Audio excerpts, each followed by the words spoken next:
Hi, I'm Olivia, and today's happy nugget comes from the American flag. Every star and stripe, every red, white, and blue thread, woven with the magnificent history of the United States of America. In 1620, a ship called the Mayflower, bringing the Pilgrim Fathers and Mothers to land on Plymouth Rock, had the white flag of England with the red cross of St. George at the top of its foremast. In 1765, after the French and Indian War, England passed the Stamp Act on its American colonies. The Americans were not allowed to be members of the English lawmaking bodies, so they rebelled, saying the Stamp Act was taxation without representation. Then England passed a little 3 pence a pound tax on tea. The Americans knew that if they paid this tax, it wouldn't be long before the English government taxed their coffee, sugar, or anything they wanted, so they rebelled, and the Boston Tea Party came about. War with England ensued, and the individual colonies united for the defense of all. The rattlesnake was seized upon as the emblem of the American colonies. One flag in early 1776 had 13 red and white stripes representing the original colonies, with a snake stretched diagonally across it, its forked tongue up, the words, "Don't tread on me," printed on the lowest white stripe. The Americans began to look upon the English king as a tyrant, and all the flags had an aggressive tone. There were many who wanted to make it a banner of hate.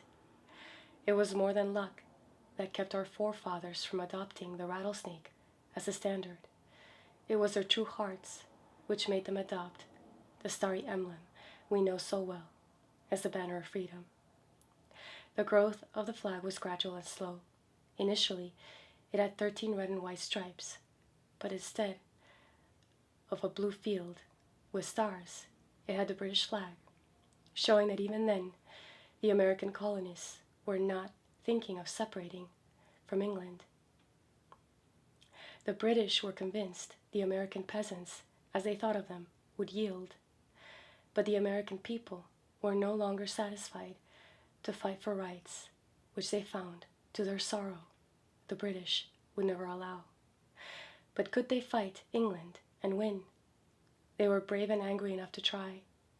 It could prove to be a long struggle, but freedom was worth fighting and dying for.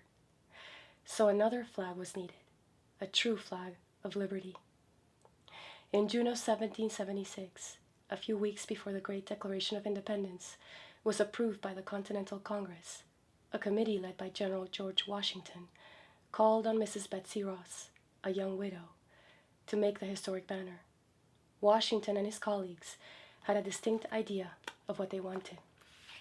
Washington wrote, "We take the star from heaven, the red from our mother country, separating it by white stripes, showing that we have separated from her, and the white stripes shall go down to posterity, representing liberty." The flag had 13 red and white stripes, with a field of blue in the top left corner, with a constellation of 13 white stars in a circle. As there is no end to a circle, the Americans hoped the nation they were trying to form would live on until the end of time. And that flag remained for 18 years until new states were added to the Union, and the shape of the flag we've grown to love today emerged. A little less than a century later, in 1861, the first flag to be raised in a grammar school was unfurled from a wonderful book called The Story of the American Flag, first published in 1910. Author Wayne Whipple writes, "So what better knowledge can be taught in American schools than lessons in patriotism, true love of the flag, which means so much to every man, woman, and child in the United States. It means a great deal to foreigners too, for people of other lands are flocking to our shores by millions because of the liberty which all Americans enjoy. They appreciate our freedom the more because they have been denied it. Sometimes we do not value our greatest gifts and blessings just because we have always had them. But if we had to do without them a while, we would soon learn what they mean to us. As, when we have been deprived of water for days. We appreciate what a real blessing a good drink of water is. So with freedom. It is sometimes stated that the truest and most loyal citizens of the United States are those who, or whose fathers, have come from distant lands where they have been deprived of the liberties which seem as common in America as the water we drink or the air we breathe. The freedom we enjoy in the United States of America is a privilege. It comes because our forefathers and mothers bore a great sacrifice on the battlefield and on the home front to carve this freedom for us. The American flag is a symbol of self-reliance, courage, sacrifice, independence, and justice to cherish and respect, because so many have bled red, white, and blue to ensure our freedom. And that's today's Happy Nugget. If you enjoyed this video, please like it, share it, and subscribe. As always, I link below the video anything I recommend. I hope you have a wonderful day. Thanks for watching. See you next time.